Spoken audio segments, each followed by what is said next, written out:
خونی دکان۔ میرا تعلق حیدرآباد کے علاقے اسلام آباد کے نزدیک ٹنڈو یوسف قبرستان کے روڈز کے وہاں سے ہے۔ ہمارے علاقے کے وہاں ایک دکان ہے بہت پرانی قدیم جو سالوں سے بند پڑی تھی۔ پھر ایک میرے دوست نے وہ دکان لی۔ مالک اس کا دکان سے دور رہتا تھا کافی۔ میرے دوست نے اس دکان میں روٹیوں کا تندور کھولا۔ اس دکان کی یہ خاصیت تھی، وہ دکان شروع میں تو بہت اچھی چلتی، پھر ایک دم کام بہت سلو ہو جاتا۔ میرے اس دوست نے وہ دکان اچانک چھوڑ دی۔ اس کا کہنا تھا کہ میں بہت پریشان ہو گیا تھا، اتنا زیادہ کام چلنا پھر بھی پیسے نہیں آنا، اور صبح جب میں یہ دکان کھولتا ہوں تو ایسا لگتا ہے جیسے رات بھر یہاں کوئی ہوتا ہے۔ میں نے اس کی بات نہیں مانی۔ اس کے بعد وہ دکان کافی لوگوں نے کھولی، پر 2 یا 3 مہینے میں ہر کوئی وہ دکان خالی کر دیتا تھا۔ ہر کوئی یہ بھی کہتا تھا کہ اس دکان میں سے پیسے غائب ہوتے ہیں، اور رات میں دکان بند ہونے کے بعد صبح ایسے لگتا ہے جیسے رات سے لے کر صبح تک پوری فیملی رہتی ہے۔ دکان کے حلیے سے ایسا لگتا تھا سب چیزیں بکھری ہوئی۔ ہم بیچارے بھائی، میں تیسرے نمبر پہ ہوں، میرے ایک بھائی ہیں جو کہ شیف ہیں، کوکنگ کرتے ہیں اور بڑے پیمانے پر کام ہے ان کا۔ انہوں نے ایک دن مجھ سے کہا کہ وہ شہر والا پکوان بہت سینٹر دور ہے، ایسا کرتے ہیں کہ یہ دکان قریب ہے، یہ خرید لیتے ہیں اور اس میں پھر ہم مل کر کام کریں گے۔ میں نے منع کر دیا کہ نہیں، یہ دکان ٹھیک نہیں، پر بھائی ان چیزوں پر یقین نہیں رکھتے تھے۔ میرے بہت منع کرنے کے باوجود بھی ہم نے وہ دکان رٹ پر لے لی۔ شروع میں بہت اچھا کام چلا، کاؤنٹر پر بھی میں خود بیٹھتا تھا اور کھانے بناتے، اور ہم نے 3 لڑکے اور بھی رکھے۔ ہم شادی بیاہ وغیرہ تمام تقریبات کا کھانا اور حلیم بریانی بھی بیچتے تھے۔ بہت اچھا کام چلا، ہم لوگ بہت خوش تھے کہ بہت اچھا کام چل رہا ہے، پر جب گھر جا کر حساب کتاب لگاتے تو پیسے بہت کم ہوتے۔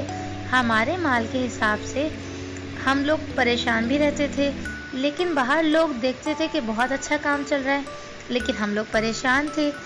ایسی حالت ہو جاتی کہ کبھی کوئی بیمار کبھی کوئی بیمار، 3-4 مہینے تک ایسا چلتا رہا۔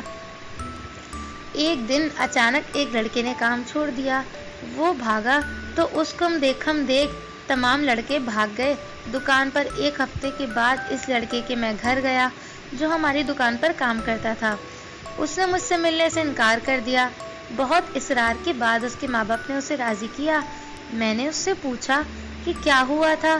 اچانک اس نے کہا کہ بھائی، اس دن جب میں رات کو پکوان سینٹر پر پانی بھرنے گیا تھا، ہمارے علاقے میں اکثر رات میں پانی آتا ہے 2 بجے کے بعد۔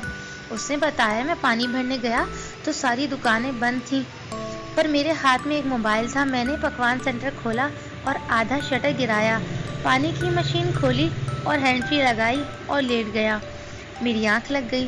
اچانک میری آنکھ کھلی تو میں نے دیکھا ایک لمبا سا آدمی، خوفناک شکل، اور 2 چھوٹے بچے، وہ بہت خوفناک تھے، اور ایک عورت نما چڑیل چاروں طرف کھڑے ہو گئے اور میرا گلا پکڑ لیا۔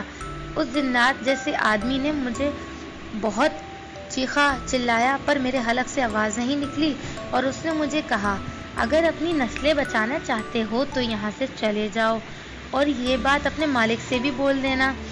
انہوں نے بہت برا مارا اور کہا اس دکان سے میرا خون ہے، یہ میری دکان ہے۔ جس نے مجھے مار کر اس دکان پر قبضہ کیا تھا اسے تو میں نے مار دیا، اس کے پورے خاندان کو ختم کر دیا۔ یہ دکان میں نے بہت محنت سے بنائی تھی، میں نہیں تو کسی کی بھی نہیں، اور میں بے ہوش ہو گیا۔ کچھ دیر بعد میری آنکھ کھلی، میں کھڑا ہوا اور وہاں سے بھاگ گیا۔ اب یہ بات سن کر میں بھی پریشان ہوا۔